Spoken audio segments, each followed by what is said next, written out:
তিস্তায় বিপদ, কারণ 2023 সিকিমের হরপা বাঁধ। এর জেরে পাহাড় থেকে বয়ে আসা পাথর বোলজার জমেছে তিস্তার বুকে, আর এতেই বিপত্তি। বদলে যাচ্ছে নদীর গতিপথ। বর্ষায় তিস্তার জল ঢুকে যাচ্ছে গ্রামে।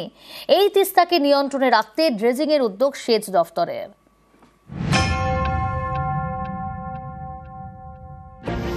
ভয় ধরাচ্ছে খরস্রোতা তিস্তা। নদীর বুকে জমেছে পাথর, বোল্ডার, মাটি, আর এতে নদীর মাঝের অংশ উঁচু হয়ে গিয়েছে। তাতেই বিপত্তি। বৃষ্টিতে জল বাড়লেই তিস্তার জল বাঁধ উপচে আশপাশের গ্রামে ঢুকে পড়ছে। তাই তিস্তাকে নদী খাতেই বেঁধে রাখতে ড্রেজিং এর সিদ্ধান্ত নিয়েছে সেচ দপ্তর। কাজের বরাদ দেওয়া হয়েছে Paschimbanga mineral development and trading corporation লিমিটেডকে।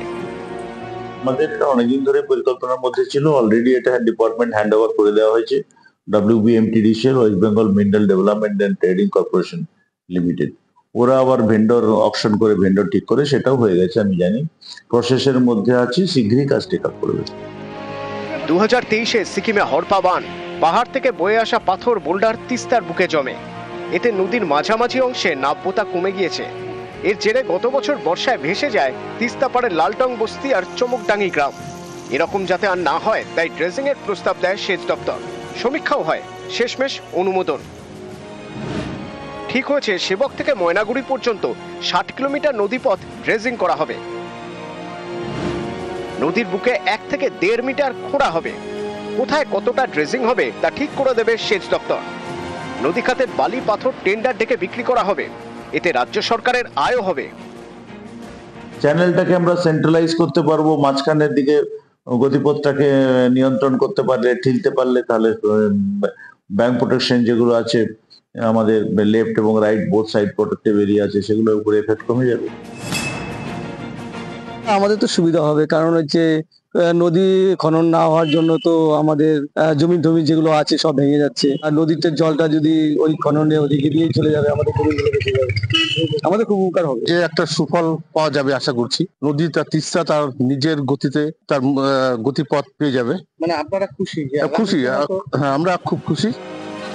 Jalpaiguri থেকে শান্তনু কর, নিউজ 18 বাংলা। পুরুলিয়ায় কংক্রিটের ব্রিজের দুধারে বাঁশের রেলিং, তার উপরে সাদা কালো রং। ঠিকাদারের বিরুদ্ধে এই ক্ষোভ স্থানীয় বাসিন্দাদের। গত মঙ্গলবার এই খবর দেখায় নিউজ 18 বাংলার, তারপরেই তৎপর হয় প্রশাসন।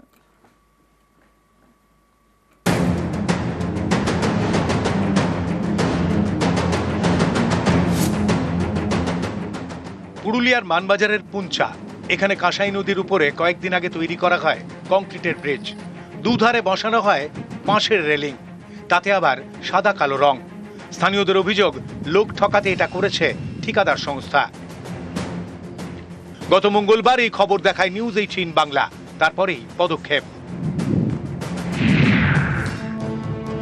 পুঞ্চা পঞ্চায়েত সমিতির নির্দেশে কংক্রিটের ব্রিজ থেকে বাঁশের রেলিং খুলে নেওয়া হয়। কাজ শেষ না হওয়া পর্যন্ত এই ব্রিজ দিয়ে যাতায়াত বন্ধ থাকবে। বোর্ড টাঙিয়ে নির্দেশ প্রশাসনের। যে গাড়ি ফাড়ি টার্লিং অসুবিধা, মানে যেসে ওদিকে অ্যাক্সিডেন্ট পড়ে যাবার ভয় থাকবে না। লোহারটাই তোমার শক্ত হবে, আর কি বা জালি দিলে অবশ্যই আরো ভালো হবে। মানে রেলিং দরকার, রেলিং দরকার আছে। পুরুলিয়া শহর থেকে প্রায় 30 কিলোমিটার ভেতরে পুঞ্চা, এখানেই তৈরি করা হয় কংক্রিটের ব্রিজ। পশ্চিমাঞ্চল উন্নয়ন পর্ষদের প্রায় 2 কোটি টাকা বরাদ্দে ব্রিজ তৈরি করে পঞ্চায়েত সমিতি।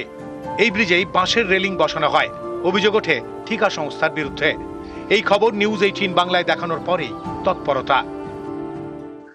দেখেওছি খবরটা আমি, তো যাই হোক খবরটা নিয়ে আমি ওখানকার যিনি বিডিও সাহেব আছেন ওনার সাথে কথা বলে কিভাবে এটার মানে করা যায়, যাতে মানুষের সমস্যার সম্মুখীন না হতে হয়, তার জন্য কিভাবে এই সেতুটা ঠিক মতো ব্যারিকেডটা করা যায় সেটা নিয়ে আমরা আলোচনা করব। পুরুলিয়া থেকে ইন্দ্রজিৎ মণ্ডল, নিউজ 18 বাংলা। পাকচর্য কলকাতাতেও।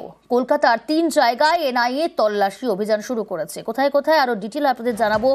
এই অভিযান সম্পর্কে আরো বিস্তারিত জানাবে অনুপ রয়েছে আমার সঙ্গে, অমিত রয়েছে আমার সঙ্গে। অমিত, কোন কোন জায়গায় তল্লাশি অভিযান চলছে, কি জানা যাচ্ছে এনআইএ সূত্রে? গতকাল এই তল্লাশি অভিযান চালানো হয়েছে এনআইএর তরফে।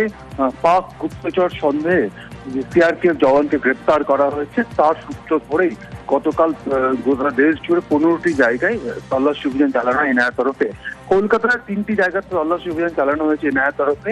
একটি পাঁচতার কাছা তপসিয়া এলাকা এবং পোর্ট এলাকা, দুটো জায়গায় স্পেসিফিক হচ্ছে খিদিরপুর এবং মোমিনপুর ডায়মন্ড হারবার রোডের উপরে ট্রাভেল এজেন্সিতে কিন্তু অভিযান চালানো হয়। হঠাৎ করে কেন ট্রাভেল এজেন্সিতে পৌঁছে গেছিলেন এনআইএর কর্তারা? এনআইএর ক্ষেত্রে দাবি করা হচ্ছে মোহাম্মদ মাসুদ আলম নামে ট্রাভেল এজেন্সির যিনি মালিক বা ওই দোকানের যিনি মালিক, তার মাধ্যমে অনলাইন ট্রানজাকশন হয়। কারণ এই মুহূর্তে এনআইএর আধিকারিকরা তদন্ত করতে গিয়ে এই যে সিআরপিএফ জওয়ানকে গ্রেপ্তার করা হয়েছে মতিরাম জাট, তার সূত্র ধরে একাধিক সন্দেহভাজন অ্যাকাউন্টের হদিশ পেয়েছেন এনআইএ কর্তারা। সেখানে একাধিক জায়গা থেকে ফান্ডিং হয়েছে বা সেখানে সঙ্গে থাকো অমিত, সঙ্গে থাকো।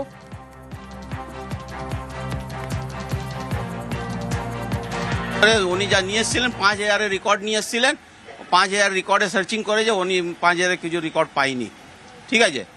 তাহলে রেকর্ড পাইনি, তাহলে ওই নম্বরে সেম অন্য রেকর্ড পেয়েছে 3টে ট্রানজ্যাকশনে, যে আমরা pay point India third party apps দিয়ে করেছিলাম, মানি ট্রান্সফার করি থার্ড পার্টি অ্যাপস দিয়ে হয়, মানি ট্রান্সফার হয়, ঠিক আছে? ও টাকা নেয়, আমিও টাকা নেই, সব মিলিয়ে কাজ হয়। তাহলে ওই 3টে ট্রানজ্যাকশন হয়েছিল থার্ড পার্টি অ্যাপস দিয়ে, বাস আর কিছু নেই। 3টে মোবাইল আর একটা ল্যাপটপ নিয়ে গেছে, আর আমাকে বলে যে 11টার সময় মানডে আসতে হবে আপনাকে রাজারহাট। হ্যাঁ, তাহলে আমি যাব, নিশ্চয়ই যাব। টেরর ফান্ডিং এ নজর এনআইএ, ধৃত পাক চোরের লেনদেনে জোরালো সন্দেহ, কলকাতার একাধিক বাসিন্দার সঙ্গে লেনদেন। এ বিষয়ে জানাবে অমিত রয়েছে আমার সঙ্গে। অমিত, যেমনটা বলছিলে যে বিভিন্ন অ্যাকাউন্টে কিন্তু নজর এনআইএ, একই সঙ্গে টেরর ফান্ডিং এ নজর এনআইএ, কি জানা যাচ্ছে, কি কারণে নজর? দেখো, তদন্তকারী আধিকারিক সূত্রে যেটা জানা যাচ্ছে, এই মতিরাম জাটে যাকে গ্রেপ্তার করা হয়েছে ইতিমধ্যেই, তার সাথে একাধিক অ্যাকাউন্টের আর্থিক লেনদেনের কিন্তু তথ্য উঠে আসছে। সেক্ষেত্রে টেরর ফান্ডিং হয়ে থাকতে পারে এমনকি কিন্তু মনে করা হচ্ছে বা মনে করছেন এনআইএ তদন্তকারী আধিকারিকরা। কারণ একদিকে তার গ্রেপ্তারি, অন্যদিকে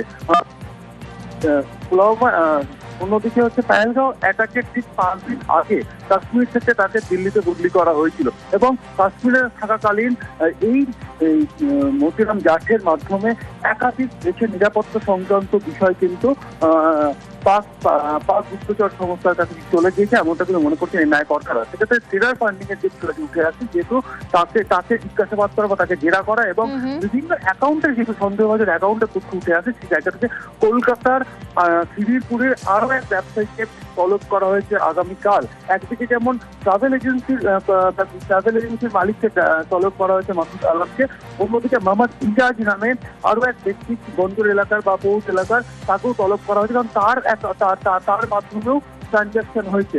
অন্যদিকে গতকাল তকসিয়ার আরেকজনকে জিজ্ঞাসাবাদ করা হয়েছে, মোহাম্মদ ওয়াকিল তার নাম, কারণ তার লিঙ্ক কিভাবে পাওয়া গেল, এই কাঠে যাকে গ্রেপ্তার করা হয়েছে সিআরপিএফ জওয়ান, তার সাথে এক ব্যক্তির হোয়াটসঅ্যাপের কনভারসেশন বা হোয়াটসঅ্যাপ চ্যাট বা হোয়াটসঅ্যাপে কথা হয়েছিল এবং সেই ব্যক্তির সঙ্গে তকসিয়ার এই ওয়াকিলের কিন্তু কথাবার্তা হয়েছে হোয়াটসঅ্যাপে। এই সমস্ত লিঙ্কগুলো একের পর এক লিঙ্ক কিন্তু জুড়ে এনআইএ কর্তারা কালকে বিভিন্ন জায়গায় তল্লাশি অভিযান চালিয়েছে। সেক্ষেত্রে টেরর ফান্ডিং এর প্রসঙ্গ কিন্তু উঠে আসছে এনআইএ কর্তাদের তদন্ত করতে গিয়ে। বেশ,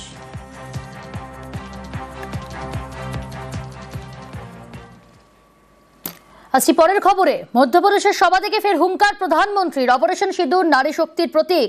অপারেশন সিঁদুর ভারতের শৌর্যের প্রতীকে পরিণত হয়েছে, মন্তব্য নরেন্দ্র মোদী।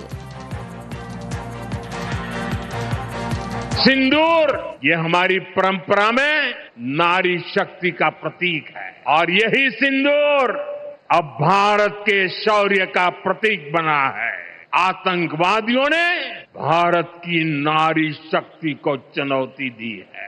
बड़ी संख्या में बीएसएफ की हमारी बेटियां मोर्चे पर रही थी, मोर्चा संभाल रही थी। सीमा पार से होने वाली फायरिंग का मुंह तोड़ जवाब दिया। कमांड एंड कंट्रोल सेंटर से लेकर दुश्मनों की पोस्टों को ध्वस्त करने तक बीएसएफ की वीर बेटियों ने अद्भुत शौर्य दिखाया है। अब घर में घुसकर भी मारेंगे और जो आतंकियों की मदद करेगा उसको भी इसकी भारी कीमत चुकानी पड़ेगी। अगर तुम गोली चलाओगे तो मान के चलो गोली का जवाब गोले से दिया जाएगा। ऑपरेशन सिंदूर हमारी नारी शक्ति के सामर्थ्य का भी प्रतीक बना है।